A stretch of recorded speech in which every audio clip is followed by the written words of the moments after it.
안녕하십니까. 체조 한번 하시겠습니다. 가락지기 위로 올리시고 머리를 숙여 보십시오. 그 다음에 날개 하시고 땀 숙여 보시고 드시기도 하고.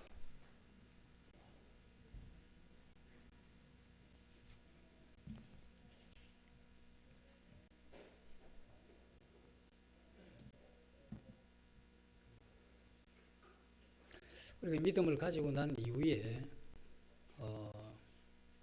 배워야 될 게 참 많은 것 같습니다. 처음에는 예수 그리스도의 십자가의 복음을 정확하게 이해하고 그것을 성령의 도우심으로 마음에 깨우침이 있게 되면 그때 우리 안에 이런 새로운 생명이 시작이 되죠. 근데 새로운 이런 생명이 시작이 되면 이제 이전에는 내가 하나님 없이 무관하게 이렇게 살았는데 그 이후에 이제 주님을 믿게 되었으니 이제 내가 어떻게 살 것인가에 대해서 우리가 이 말씀을 통해서 계속해서 배워야 되죠. 교회가 무엇인지, 그리고 기도가 무엇인지, 그리고 말씀은 또 우리에게 어떻게 역사하시는지, 우리가 또 전도는 어떻게 해야 되는지, 인간관계는 또 어떻게 해야 되는지, 그리고 인간관계 안에는 또 수많은 그러한 내용들이 있죠. 우리가 이 서로 사랑하는 것, 또 용서하는 것, 우리의 이러한 감정을 조절하는 것, 그리고 우리가 성령에 우리의 이러한 마음을 의탁하는 것, 하나님의 말씀이 내 마음에 역사하게 하는 것 뿐만 아니라 저희들이 이렇게 살아가는 전 이러한 이 삶의 모든 방향에 이제 하나님의 이러한 말씀이 우리에게 필요합니다. 그래서 이 교회에서는 아무리 다양하게 이렇게 말씀을 교제를 해도 실상 이 모든 것을 다 이렇게 완벽하게 전달해 주는 이 자체가 거의 불가능합니다. 그래서 우리 개인들은 강단에서 이렇게 전해지는 이러한 말씀을 어떤 면에서 이 원리나 이 기준 삼으시고 각자가 이래 성령님을 의지해서 말씀을 이렇게 보시면 주님께서 각 개인에게 필요한 그러한 말씀을 충분히 주신다고 이렇게 믿어집니다. 이렇게 우리가 신앙을 해보면 신앙에서 굉장히 중요한 부분들이 몇 가지가 있어요. 그래서 중요한 부분이 있는데 이제 그런 부분이 만약에 잘 못되면 우리 신앙이 전체가 흐트러져 버립니다. 그래서 최근에 말씀드렸던 권위에 대해서도 말씀을 드렸는데 이거에 대한 이 잘못된 이해를 가지고 있으면 굉장히 힘들어요. 그래서 이제 제가 말씀드렸던 대로 그런 부분이 잘못된 이해나 오해나 또 불편함이 있으면 오셔 교제하면 되잖아요. 형제자매로서 그렇게 편안하게 그렇게 하시면 됩니다. 왜 그것을 우리가 2부에 다뤘느냐 하면 그만큼 중요하기 때문에 그렇게 한 겁니다. 그 다음에 이제 용서에 대해서도 제가 말씀을 많이 드렸는데 제가 누구를 용서를 못해가지고 마음에 한이 맺혀 있는 그런 게 아닙니다. 저는 지금 마음이 뭐 서운하거나 또 밉거나 또 원망스럽거나 이런 사람 아무도 없어요. 그런 어떤 마음을 가지게 되면 제가 이 말씀 보기가 힘들고 말씀 보기가 힘들어지면 깨닫는 말씀이 없으니 제가 어쩌다가 이 설교를 빠질 때는 참 편한데 이 설교를 한다는 이 자체가 그런 마음을 품고 제가 한다니 이게 가능하겠습니까? 그래서 이러한 마음이 없습니다. 그런데 왜 그런 이야기를 자주 하느냐? 우리가 이렇게 함께 이렇게 계속해서 이렇게 가게 되면 싸우는 사람이 지구 반대편에 있는 어떤 사람하고 싸울 일이 없잖아요. 그러니까 조금씩 가까워지면 우리들이 가지고 있는 여러 가지 이 성향들이나 또 제된 어떤 이러한 부분들 때문에 이게 갈등이 오게 되죠. 그래서 우리가 이렇게 살아가면서 그러한 이 갈등을 이 교회 내에서 없으면 좋은데 이게 100% 생겨납니다. 왜 그러냐면 우리 모두가 완전히 성화된 사람이 아니기 때문에 그래서 그런 것들이 일어날 때마다 처음에는 좀 서운하고 또 밉고 원망스럽고 그렇게 하죠. 그러다 말씀을 보니까 이게 아니다 하는 걸 깨닫고 우리 하나님 앞에 상대가 내게 어떻게 했던 이런 부분들은 둘째고 내가 지금 반응한 이 부분에 대해서의 잘못이 있다 이렇게 인정하고 하나님 앞에 은혜를 구해서 그래서 하나님의 그 긍휼하심과 그 자비하심 그러한 부분에 우리 마음이 이렇게 채워지게 되면 그런 부분들이 또 해결되죠. 근데 이런 것들이 만약에 또 잘 안 되면 우리 이 신앙이 굉장히 힘들어져요. 그래서 제가 그렇게 좀 자주 말씀을 드리는 건 제가 그런 어떤 뭐 맺힌 게 있어가지고 자꾸 이야기하는 그런 거 전혀 없습니다. 없어요. 그러나 그건 저도 제가 지금 올해 이제 2014년까지 지 올해 30년째입니다. 수없이 많은 이 성도들과 오랫동안 교제도 해보고 같이 이렇게 지내오면서 이런 문제에 걸려들면 보통 한두 달이 아닙니다. 1년, 5년, 10년 갑니다. 그렇게 됐을 때 이 잃어버린 시간에 대해서는 누가 어떻게 보상을 합니까? 그래서 제가 자주 말씀을 했죠. 누구 때문에 내가 그때 이야기를 하지 말라고 했잖아요. 자꾸. 왜 그러냐면 누구 때문이라고 이야기는 할 수 있겠지만 그렇게 했을 때는 절대 해결이 안 됩니다. 누구 때문에 어떤 환경 때문에 그래 되었다 할지라도 내 마음을 조절하는 건 내가 해야 되는 겁니다. 내 마음에 대해서 내가 책임이 있는 거기 때문에. 그래서 이러한 책임이 우리에게 있기 때문에 그런 말씀을 이렇게 자주 좀 드린 것 같은데, 그래서 그런 부분에 대해서 저에 대해서 뭐 다른 오해는 없으시기를 바랍니다. 없습니다. 네. 그래서 가끔씩 좀 서운할 때는 있습니다. 그런데 서운한 걸 제가 미움으로 이렇게 끌고 간 적은 거의 없습니다. 서운하죠 하는 거 보면 뭐 서운한 건 서운한 거 아닙니까? 그런데 그걸 제가 해석을 그렇게 해서 이렇게 안 한다 이 말입니다. 그렇게 안 합니다. 그래서 그런 부분에 대해서 저에 대한 혹시 오해가 있으시면 풀으시고, 제가 그런 이야기도 했죠. 제가 당신을 미워한 것에 대해서 죄송합니다 이럴 때 그것도 몇 주 전에 했는데, 그러면 이제 방제가 또 누구를 미워해서 그렇게 했는 모양이다 생각하지 마세요. 우리 모두는 그런 부분에 대해서 자유롭지 못하기 때문에 이러한 부분이 자주 이렇게 교제되어도 쉽지 않습니다. 그래서 자주 이야기 드리는 이제 이런 부분들이 그런 의미가 있다 이렇게 보시면 좋겠습니다. 그리고 이제 이러한 이 하나님의 이러한 말씀을 우리가 인정을 하고, 그 다음에 이제 우리가 서로 용납하고 이렇게 사랑하게 되면 이 교회가 하나가 돼요. 하나가 되는데 이때 우리에게 필요한 것은 힘이잖아요. 그래서 우리가 그렇게 살기를 원하는데 힘이 없을 때 그때 우리가 어떻게 할 거냐? 그때 우리가 기도해야 되죠. 그래서 하나님의 말씀에 내가 능치 못함이 있겠느냐 했는데, 우리 비록 연약하고 힘이 없지만 하나님 능치 못함이 없으시니 또 사랑한 자에게 은혜를 베푸시니 우리가 그분 앞에 나아가서 내 연약함을, 내 무능함을 고백하고, 그러나 내가 이 이루어져야 될 이러한 일, 그 가운데 우리의 마음의 평안이 굉장히 중요하죠. 마음의 평안을 깨치는 나의 잘못된 어떤 이 쓴뿌리와 같은 이것에 대해서 은혜를 구하고, 거기에서 우리가 이렇게 회복함을 얻는 이런 건 굉장히 중요합니다. 그래서 그게 되어져야 되죠. 그래서 우리는 기도. 그래서 기도에 대해서 가끔씩 이렇게 제가 말씀을 드리기는 한데 늘 하면서도 부족한 그런 부분을 많이 느낍니다. 이게 그 기도의 세계도 무한하기 때문에 우리가 알아야 될 이 기초적인 또 원리적인 이러한 지식들이 생각보다 방대합니다. 그래서 그러한 부분의 공부도 끝이 없는 거고, 그러나 어쨌든 우리는 기도하는 사람이 되어야 되니까 기도하면서 또 그런 원리를 들으면서 우리의 기도가 더 깊이 또 넓게 하나님 앞에 상달되는, 그리고 기도를 통해서 우리가 영적인 이러한 성장이 일어나는 이것을 향해서 우리가 추구해야 되죠. 멈추시면 서 있는 게 아니고 뒤로 미끄러져 버려요. 그래서 우리의 이러한 삶은 영적인 전투라고 하는 이것도 우리가 이와 같은 지킬 만한 것보다 내 마음을 지켜야 되는데, 이것이 무너지게 하기 위해서 누굴 사용하는? 가까운 사람들입니다. 이게 무너질 때 언제 무너지느냐? 북한에 있는 어떤 분 때문에 내가 마음이 무너지고 이런 적이 거의 없다 이 말입니다.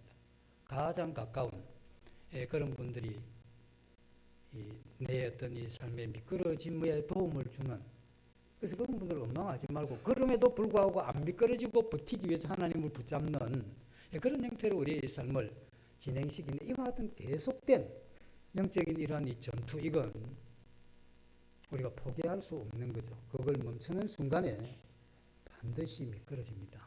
그렇게 되면 좀 어려워져요. 그래서 우리가 끝까지 이 믿음의 경주를 해야 되겠죠. 오늘은 시편 117편 찬양에 대해서 좀 말씀을 드리겠습니다. 구약 889페이지입니다. 시편 117편 2절만 있습니다. 너희 모든 나라들아 여호와를 찬양하며 너희 모든 백성들아 그를 찬송할지어다. 우리에게 향하신 여호와의 인자하심이 크시고 여호와의 진실하심이 영원함이로다. 할렐루야.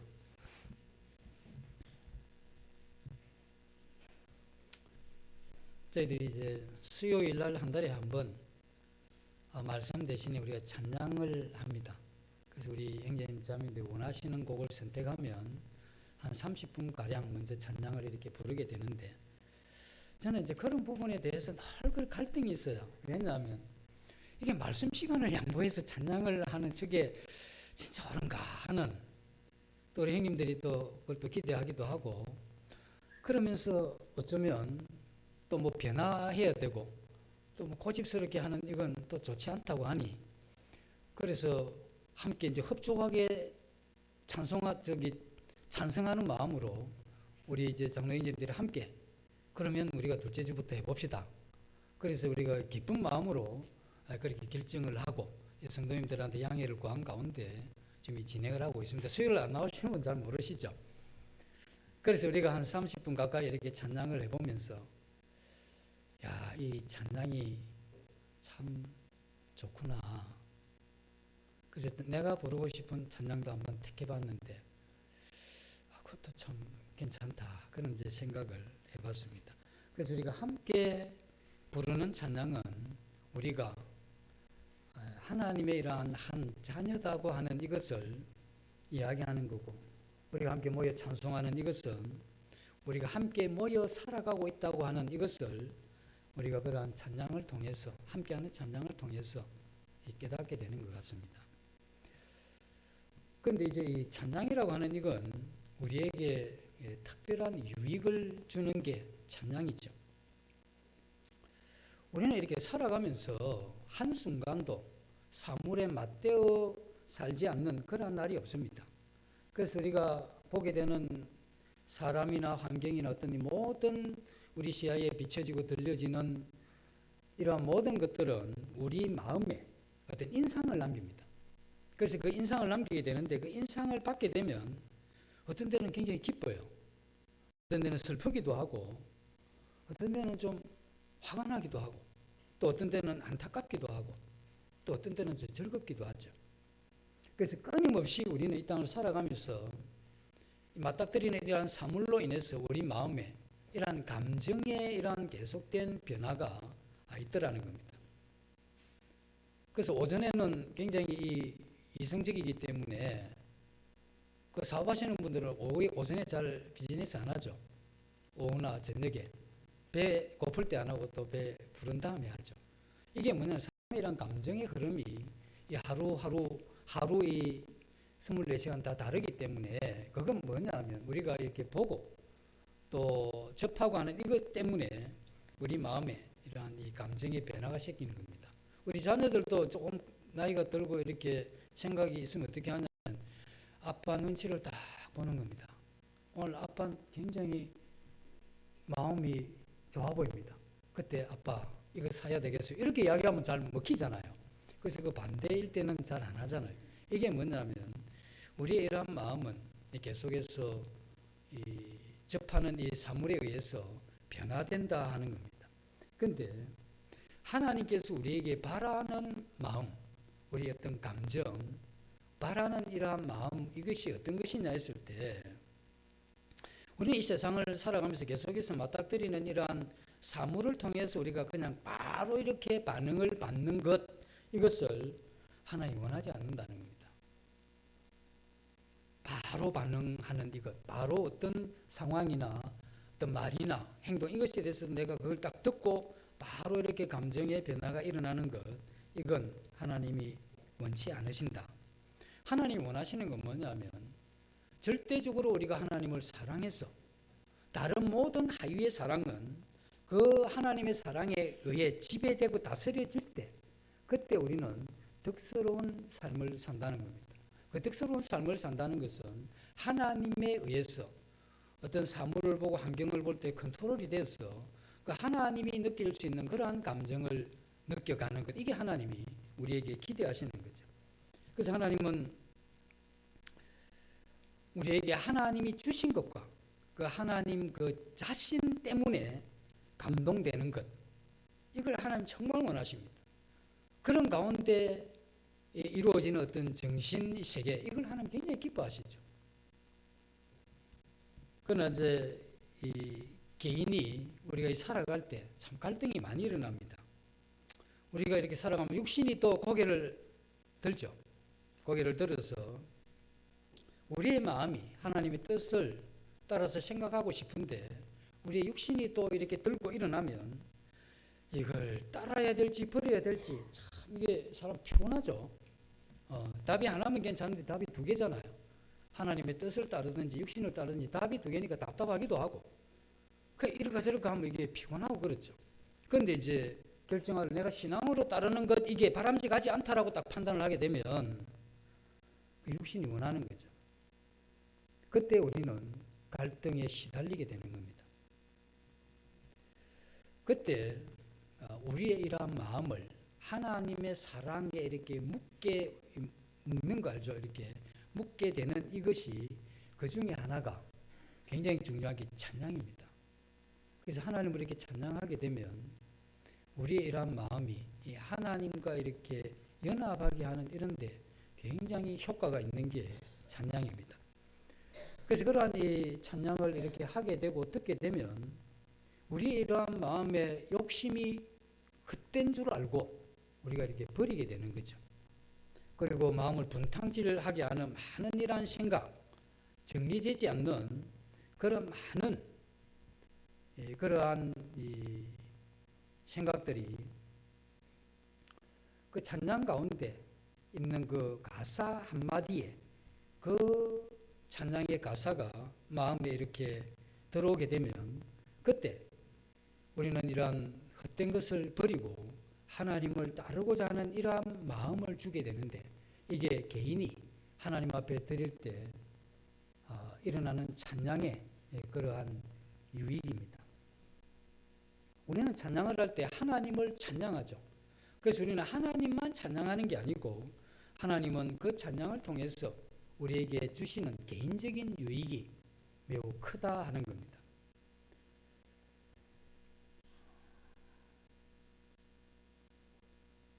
그래서 하나님은 우리로 이 찬양을 부르게 하시는데 그것은 우리에게 적절한 이러한 유익을 주시게 하기 위해서 그렇게 하시죠. 그 좋은 찬양이 어떤 거냐면 우리가 어떤 이 찬양을 마음을 다해서 이렇게 찬양을 하게 되면 우리 마음이 순전한 마음과 은혜로운 이러한 이 정신이 우리에게 이렇게 스며들게 되죠. 그리고 이 삶의 이러한 동기가 굉장히 순화됩니다. 이렇게 우리가 하나님이 우리에게 주신 그 사명과 소명의 이러한 길이 있지만 우리가 맞닥뜨리는 이러한 사물들로 인해서 그게 많이 흐려지는 때가 있잖아요. 그래서 하나님께 이렇게 찬양을 올릴 때 그 찬양의 어떤 가사가 우리 마음에 이렇게 와닿을 그때 그 뭡니까? 이 불순한 이러한 이 동기들이 이렇게 자꾸 벗어지면서 우리가 하나님을 위해서 살고자 하는 이러한 마음, 그러한 이 동기가 우리에게서 일어난다 하는 것이죠. 그래서 하나님을 찬양할 때, 그 어떤 분은 하나님을 찬양할 때 눈물도 흘리고 하시는데 또 어떤 분은 찬양하다가 뭐 하품하기도 하죠. 참 다양한데, 그래서 이제 이게 찬양에 있어서는 찬양의 이 주제가 굉장히 중요합니다.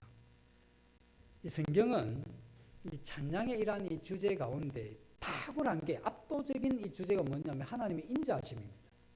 그래서 하나님의 인자하심, 하나님의 인자하심이 크고 그 진실하심이 영원하다 이렇게 나와 있죠. 그래서 그 인자하심, 하나님을 찬양할 때 이 시편의 이 시인은 그 가슴에 굉장히 울렸던 하나님의 성품이 뭐냐면 하나님의 인자하심입니다. 그 인자하심이 크기 때문에 그가 하나님을 향한 이 찬양도 가능한 거죠. 그 성품을 그가 많이 접했기 때문에 그 인자하심을 알고 그 가운데 하나님을 향한 그 어떠한 이 가사라도 부를 때 그 마음에 이렇게 감동으로 와닿았다는 겁니다. 그래서 좋은 찬송은 끊임없이 하나님을 생각나게 하는 겁니다. 그래서 우리가 하나님 앞에 나를 생각할 때도 있어야 되죠. 그러나 이 찬양은 하나님 앞에 나를 생각하기보다는 내가 어떠한 처지에서 출발해서 찬양을 하든지 상관없이 마지막에는 하나님 그분이 누구신가 하는 이것이 생각나게 하는 이 찬송, 이게 굉장히 훌륭한 찬송이죠. 30분 찬송을 불렀는데 뭐 이런 게 전혀 없으면 우리 다시 또 그런 부분들을 회복하는 게 필요한 것 같습니다. 그래서 하나님이 누구신지 생각나게 하는 것. 그래서 구약에 나오는 이 찬송의 이러한 이 제목, 또 시편 전체의 이러한 찬송의 제목 가운데 정말 탁월한 그런 이 제목이 뭐냐면 여호와의 인자하심입니다.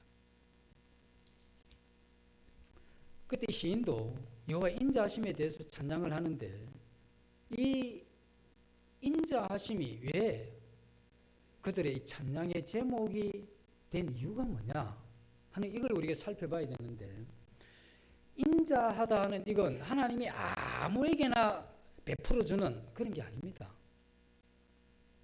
하나님 인자하시고 사랑이 넘치니까 하나님 아무에게나 사랑을 베푸고 인자 베푸신 그런 게 아니고, 특별히 하나님의 언약 백성들에게, 이스라엘 백성들에게 하나님의 인자하심을 보이셨습니다.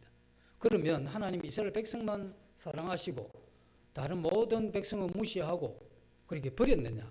그런 게 아니고, 하나님은 그 인자하심을 보여주는 이러한 순서에 있어서 먼저 이스라엘 백성들에게 그걸 보여준 겁니다. 그래서 한 민족이 한 나라가 되게 해서 하나님께서 어떻게 그 민족을 어떻게 사랑하는지 그것을 알게 해주시는 거죠. 이와 같은 혜택을 이스라엘 백성들이 충분히 입었기 때문에 그들은 이 시편의 이 내용들을 가지고 하나님 앞에 노래 부를 수가 있었다는 겁니다. 하나님의 많은 이름이 있는데 그 중에 여호와라고 하는 이 이름은 아무데나 쓴 게 아니고, 이 여호와라고 하는 건 하나님 이름의 본명입니다. 이 본명인데 이 이름은 이방에게 계시된 이름이 아닙니다. 이건 택한 이스라엘 백성들에게만 계시된 이름이죠. 그래서 여호와라고 하는 이름이 갖고 있는 이러한 의미를 이스라엘 백성들 가운데 경건한 그러한 하나님의 사람들은 여호와의 이름에 있는 그 하나님의 어떠하심에 대해서 깊이 충분히 이렇게 느꼈다는 겁니다. 그래서 하나님은 많은 민족들 가운데 특별히 이스라엘 백성들을 콕 찍은 거죠. 그리고 그들에게 특별한 관계를 시작을 했던 겁니다. 그렇기 때문에 이스라엘 백성들은 여호와의 이러한 인자하심이 크고 크도다고 하는 이러한 노래를 그들 경험 가운데에서 이걸 불렀다는 겁니다. 그들의 경험은 그렇죠. 하나님은 이스라엘 백성들과 생사를 함께 했습니다. 애굽을 탈출해서 광야를 지나기도 했고, 그 다음에 가나안 땅에 도착하고, 수많은 이러한 역사의 고비를 넘기면서 살아온 이스라엘 사람들의 입장에서 보면 여호와를 의지하고 경외하면서 살아가는 것, 그리고 여호와를 의지할 그때에 하나님은 언제나 이스라엘 백성들을 향하셨고, 그래서 어디에서도 쉽게 볼 수 없는 여호와의 이러한 인자하심을 나타냈다는 겁니다. 그래서 하나님은 그가 택하시고 그들에게 여호와 인자하심을 나타냈기 때문에 이스라엘 백성들 가운데 경건한 사람은 여호와의 인자하심을 알았다는 거죠. 그래서 그들은 이 하나님을 찬송한 거죠. 여호와의 인자하심은 하나님의 사랑입니다. 하나님이 우리를 사랑하실 때, 저 형제님, 저 자매님은 하나님 앞에 저렇게 칭찬받을 만한 이런 삶을 살고 좋은 장점들이 많기 때문에 사랑하시겠다. 나는 좀 변변치 않는 면이 많기 때문에 나는 조금 사랑받는 데서 뒤로 밀리는 것 같아. 이런 생각을 하시면 안 됩니다. 하나님이 우리를 사랑하실 때는 우리의 장점 때문에 우리를 사랑하신 게 아닙니다. 왜 우리를 사랑했느냐 하면 하나님은 사랑이시기 때문에, 사랑하실 수밖에 없기 때문에 사랑하신 겁니다. 그래서 우리들 가운데 누구도 하나님의 이러한 인자하심을 맛볼 때, 하나님이 나를 특별히 사랑하는 게 느껴질 때, 내가 뭘 잘했거나 또 어떤 나의 장점 때문에 나를 사랑했다고 이렇게 생각하시는 안 되는 거죠. 그래서 하나님은 그 마음에 가지고 계신 이 사랑의 성향, 그 성향 때문에 우리를 사랑하셨는데 일관성을 가지고 있죠. 우리는 이 사람을 대할 때는 안 다릅니까? 예? 다르죠. 멀리 보지만 가족만 봐도 안 다릅니까? 그날 온도에 따라서 많이 다르죠. 그 왜 다릅니까? 우리는 이 사랑이 일관성이 없습니다. 서운하게 하면 사랑의 감정이 싹 사라지죠. 네? 좀 잘해주면 어떻습니까? 여기 조금 올라갑니다. 자꾸 잘해주면 자꾸 올라가죠. 그러다가 한번 못 해주면 어떻습니까? 또 툭 떨어져요. 이게 뭐냐면 우리가 가지고 있는 이 사랑은 일관성이 없는데 하나님은 우리의 어떠함 때문에 사랑하신 게 아니기 때문에 하나님은 그 사랑에 변함이 없으십니다. 그래서 하나님이 참 좋은 하나님이죠. 그래서 그분의 이러한 사랑은 변함이 없으시니까 그 인자하심은 끝이 없는 겁니다.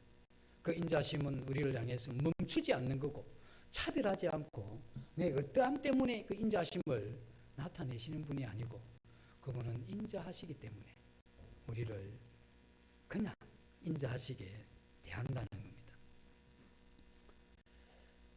이스라엘 백성이 선택됐죠. 특별히. 그리고 마지막에 멸망의 자리까지 갑니다. 뒤에서 그들이 멸망한 뒤에도 깨닫는 게 뭐냐면 여호와의 인자하심입니다. 그렇죠. 어떻게 이스라엘 한 백성이 이제 무너져 버렸습니다. 나라가. 그런데 무너진 그 땅에서 그들이 하나님을 향해서 그 인자하심을 찬양한다는 게 이해가 안 되잖아요. 그래서 그들의 상황이 어떠했다 할지라도 하나님이 그들을 향한 그 인자하심이 멈추지 않는다. 그 하나님의 인자하심은 변함이 없으시다 하는 이게 우리에게 참 큰 은혜가 되는 것이죠. 우리는 인자할 때 하니까 좀 부드럽게 축 늘어져 있는 이게 인자함이 아닙니다. 그 무기력한 거죠. 그래서 하나님이 우리는 그렇잖아요. 사람이 좋은 사람이 있는데 참 그 사람이 참 어려움을 당했는데 내가 도울 수 있는 능력이 없으면 뭐 안타까운 마음만 가지고 무기력하게 있잖아요. 하나님은 그런 분이 아닙니다.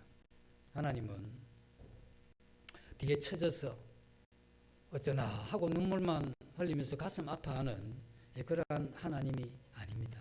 하나님은 그 인자하심을 사람에게 베푸시고 인자하심의 혜택을 받은 모든 사람은 그 하나님의 인자하심을 찬양하도록 하나님 그걸 적극적으로 해가시는 그러한 분이시죠.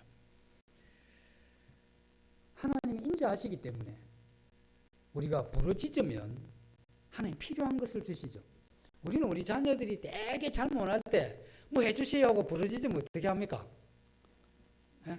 거의 다물라 이래하죠. 예.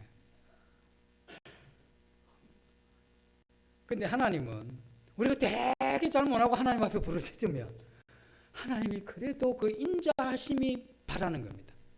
그래가지고 우리에게 그 인자하심으로 하나님이 필요를 채워주시죠. 우리는 여러 번 죄를 짓습니다. 우리가 인생 살아가면서 수없이 많은 믿음으로 행치하는 모든 것이 죄라 했으니 우리가 이 죄 가운데 구원받은 이후에 수없이 많은 죄 가운데 우리가 살아왔죠. 그리고 그걸 우리가 얼마나 반복합니까? 솔직히 이야기해서 깨어서 이렇게 하나님 앞에 다 이렇게 살아가는 이 시간이 우리가 1년에 며칠이나 되겠습니까? 그러니까 우리가 그렇게 살 뿐 아니라 또 쉽게 안 돌아오잖아요. 우리가 양이 그렇습니다. 안 돌아와요, 쉽게.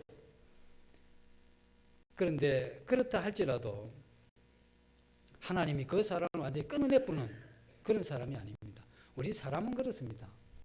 어느 시점에 되면 마음에서 끊어내죠.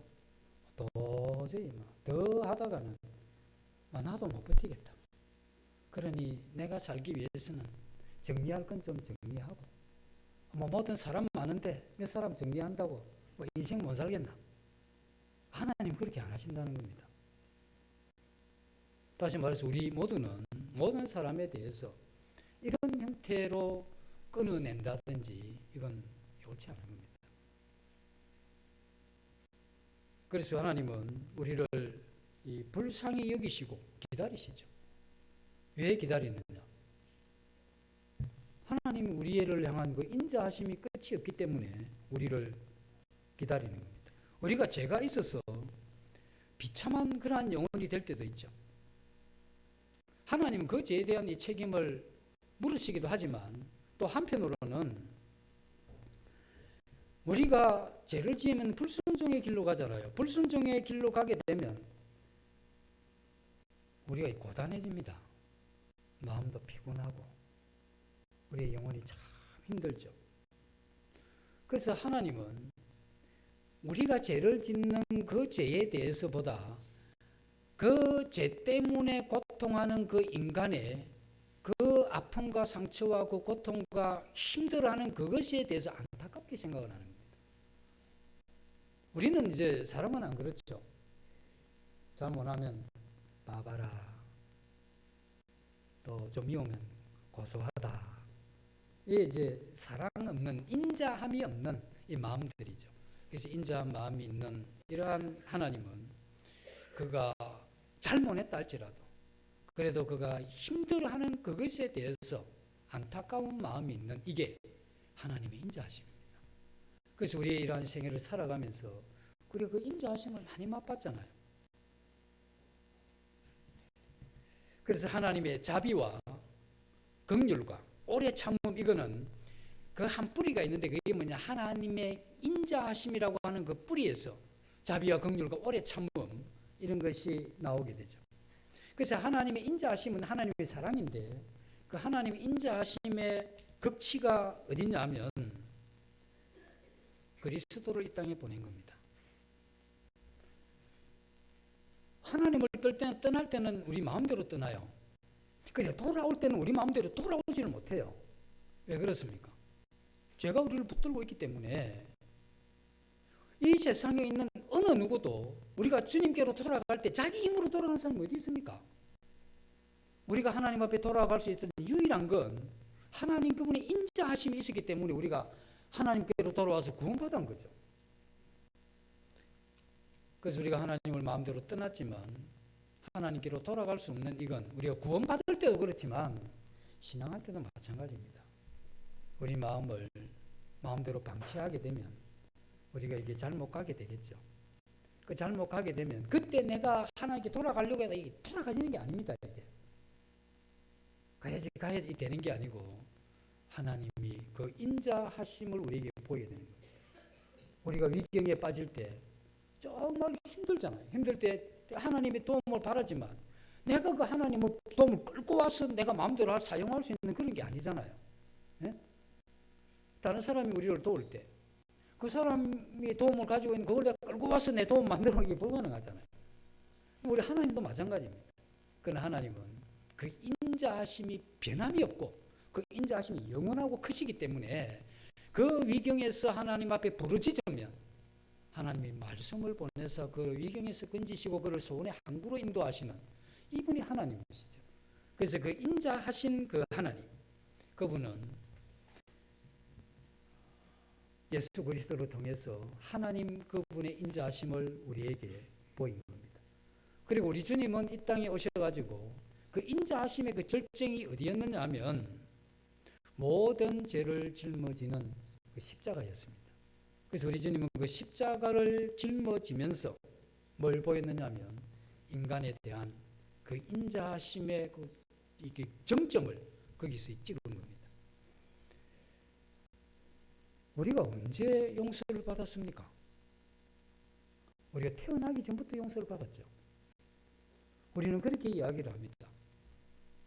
그 사람이 내게 사과하면 내가 용서해 줄 텐데.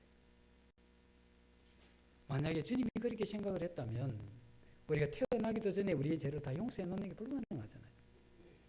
우리 안에 사는 이가 그리스도니 그 뭘 이야기하는 거냐면 우리의 이런 인자함이라고 하는 이게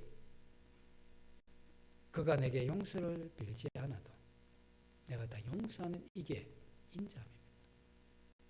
그래서 이러한 인자함이 우리에게 이렇게 필요해요. 그렇게 해야 뭐가 되느냐 하면 이 인자함이 있어야 이렇게 이 마음의 영역이 넓어집니다.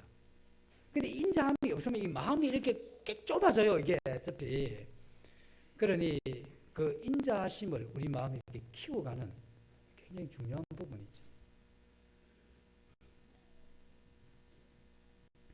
그래서 우리는 그렇게 하나님 왜 예수 그리스도 통해서 우리를 용서해 주셨습니까? 하고 대들시 이렇게 물으면 하나님이 무엇 때문에 우리를 용서해 주셨는지에 대해서 가르쳐 주시고 잘 이해가 안 되면 또 이해까지 이렇게 시켜주세요.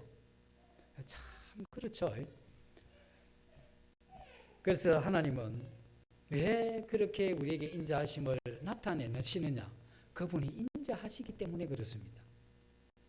그래서 그분은 사랑이시기 때문에 예수 그리스도가 앞에 있는 즐거움을 위하사 부끄러움을 개의치 아니하고 십자가를 지잖아요.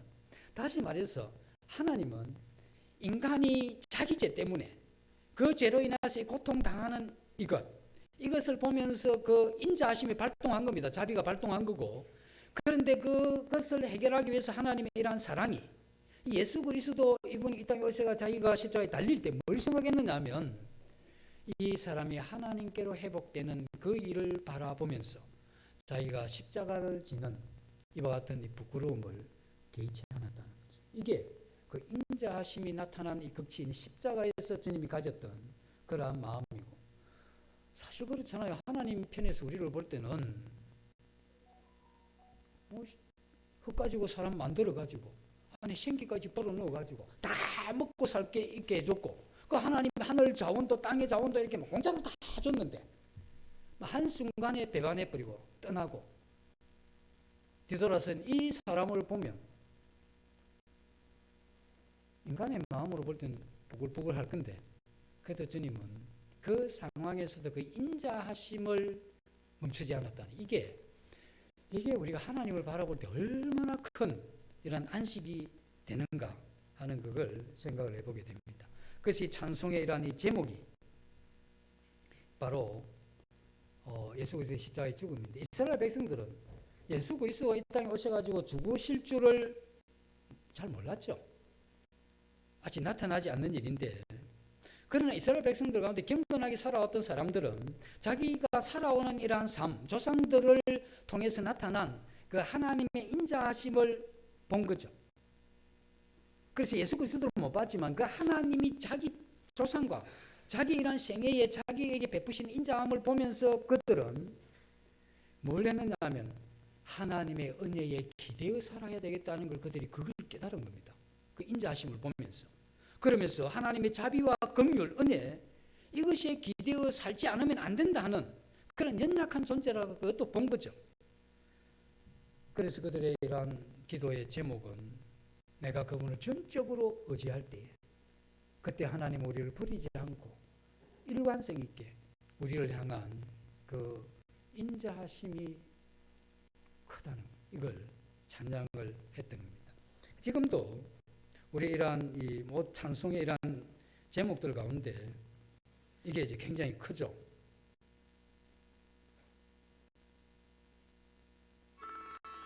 오늘 이것도 한번 들어봅시다.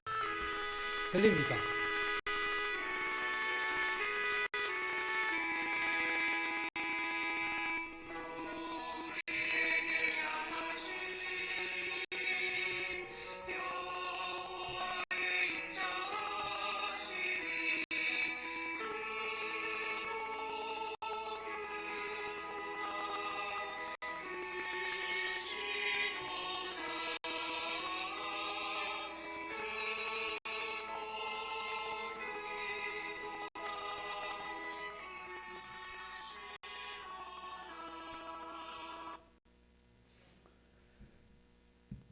그리고 우리의 인생을 살면서 이 시련과 고난, 이 결핍을 우리가 만나게 되죠. 그래서 우리가 만난다 할지라도 여호와 이러한 인자하심을 힘입으면 우리가 살아갈 수가 있다는 겁니다. 그래서 우리가 찬양을 하게 되면 우리가 높아 보이는 우리 자신을 하나님이 정말 하찮은 인간인 것을 깨닫게 해줍니다. 그리고 이 찬양을 하게 되면 우리 의식 가운데 하나님 그분이 안 계셨는데 우리 의식의 그 중앙에 하나님 그분을 의식하고, 그리고 내 인생 전체를 그분이 그 인자하심으로 나를 붙들고 계시다고 하는 이게 이러한 이 찬양을 들으면서 또 찬양을 하면서 우리 마음에 일어나는 것이죠. 그래서 우리는 하나님과 이러한 관계 가운데 우리가 이 생애를 살아가면서 하나님의 은혜와 자비와 긍휼, 그 인자하심을 계속해서 배우게 되는 겁니다. 우리가 눈을 뜨면 펼쳐지는 이러한 세상이 잠시 있다가 사라지는 것이죠. 꽃이 아름답게 피었지만 자취를 감추듯이 우리의 인생도 있다고 하는 것, 아름답다고 하는 이것도 그것과 같은 것입니다. 확실한 것은 우리가 살아가면서 우리가 언제나 하나님의 그 인자하심에 붙들려 있다고 하는 것, 이것이 우리에게 그렇게 중요하죠. 그리고 그 인자하심은 광야 같은 이 세상을 우리가 살아갈 때에 우리의 양식이 되는 게 그 하나님의 인자하심입니다. 위기를 만나고 시련을 만날 그때에도, 우리가 혼자 버려진 것 같은 그때에도 하나님이 나를 사랑하셔서 아들까지 주시기까지 하신 그 하나님의 인자하심이 그 순간에도 우리에게 함께 한다는 겁니다. 그래서 나의 이러한 인생을 그분의 이러한 손에 맡길 그런 의욕이 생기는 겁니다. 그래서 내가 나의 인생을 그분에게 맡기게 되면 그분은 나를 가장 안전하게 보호해 주시고 가장 좋은 곳으로 나를 인도해 주실 것이다 하는 이러한 믿음, 그 믿음은 하나님의 인자하심을 믿는 그 믿음에서 나오는 것이죠. 그때 우리는 두려움에서 해방되는 겁니다. 이 시간이 촛불과 같은 거기 때문에 지금 오늘이라고 하는 건 우리가 촛불 앞에 내가 살기 때문에 우리는 오늘 사람을 보고 오늘 환경을 보고 이렇게 다 맞이합니다. 내일 되면 대충 예측을 하지만 또 어떻게 될런지 1년 후, 5년 후, 10년 후, 20년 후 지나게 되면 내가 어떻게 될런지 상황이 어떻게 되는지 우리는 아무도 모르는 겁니다. 그러나 우리가 촛불 같은 이 빛 앞에 우리 자신이 지금 서 있는 이 자리에 그 하나님의 이러한 인자하심이 있기 때문에 우리는 그 인자하심을 의지하기 때문에 앞으로 그 미래도 지금 내게 그 인자하심이 미래에도 변하지 않게 나를 인자하심으로 대하실 그 하나님을 내가 믿기 때문에 미래에 대한 두려움도 없습니다. 그래서 우리가 하나님을 사랑하고 의지하는 모든 사람에게는 하나님이 그 인자하심을 거두지 않는 겁니다. 그래서 그 하나님 우리에게 인자하심을 거두지 않기 때문에 내 미래가 그렇잖아요.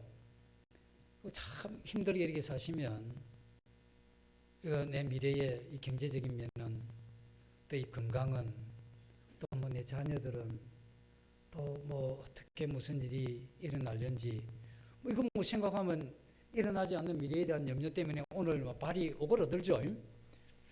근데 만약에 인자하심을 믿는다고 하면 그때 내 미래에 내가 원치 않는 그러한 상황이 된다 할지라도 그 하나님의 인자하심이 변함이 없다고 하면 내가 꼭 필요한 건 지금 이 시간에 내가 하나님 앞에 내 인생을 의존하고 의탁하면 하나님이 지금 그 인자하심으로 나를 이렇게 이끌고 가시듯이 나를 보호하시고 내게 은혜를 베푸시던 그 하나님이 미래에도 똑같은 하나님입니다. 이걸 가지고 보험은 적금은 안 됩니다. 이렇게까지 좀 오버해서 이야기하실 필요는 없습니다.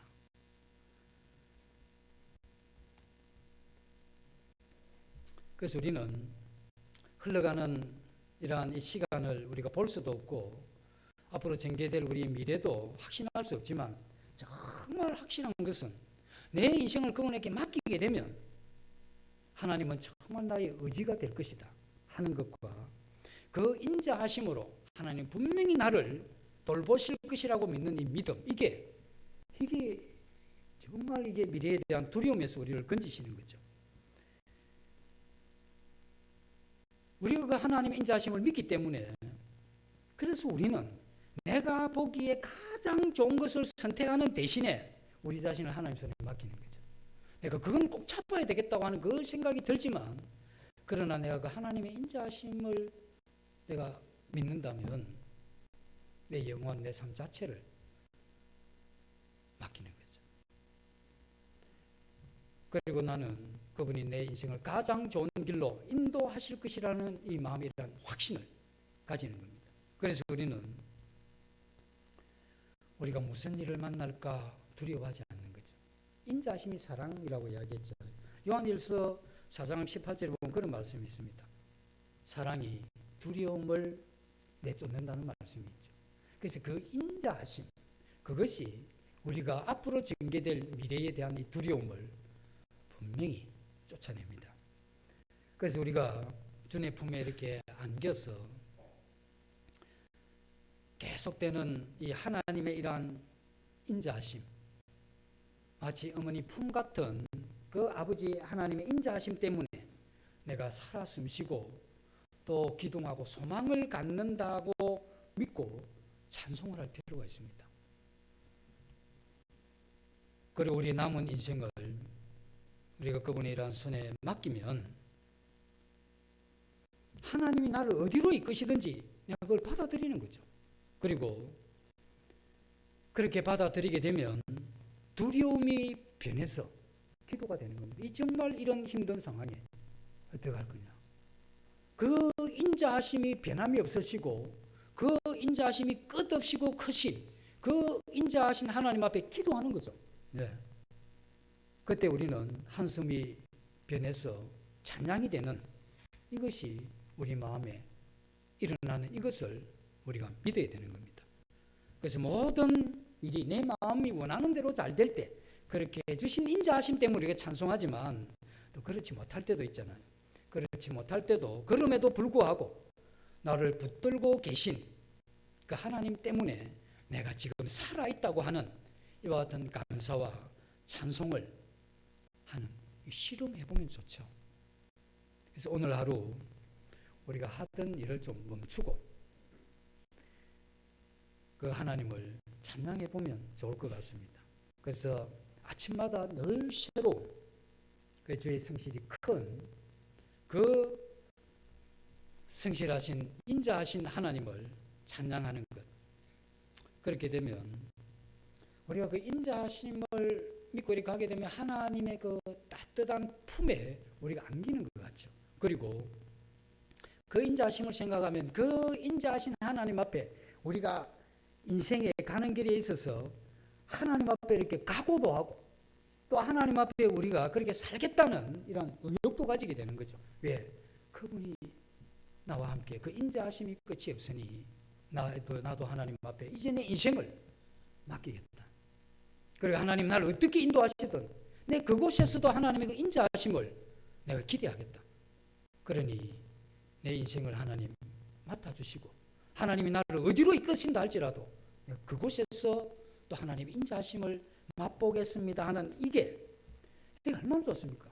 그 하나님이 우리를 품는 그 따뜻한 하나님의 사랑의 숨결을 느끼고 또 한편에 그 사랑에 의해서 내 마음에 감동된 그것으로 하나님 앞에 내 인생을 다시 한번 더 의탁하는 이와 같은 것이 이제 반복될 때에 우리는 두려움이 없이 살게 될 것이고 우리 인생은 요동치지 않는다는 겁니다.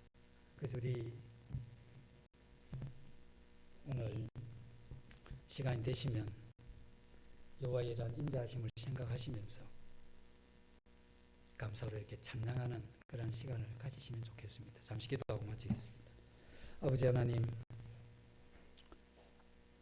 우리의 어떠함 때문에 그 인자하심이 우리에게 임했던 것이 아니라 우리가 연약하고 또 무능하고 범죄하기 쉬운 그러한 자인 것을 아시고도 하나님의 이러한 그 인자하심을 거두지 아니하신 그 하나님을 찬양을 드립니다. 지나온 이러한 생애를 돌아볼 때 이 인자하심이 참으로 크고 크심을 고백을 드립니다. 이 모두를 예수님 이름으로 감사하며 기도드립니다. 아멘.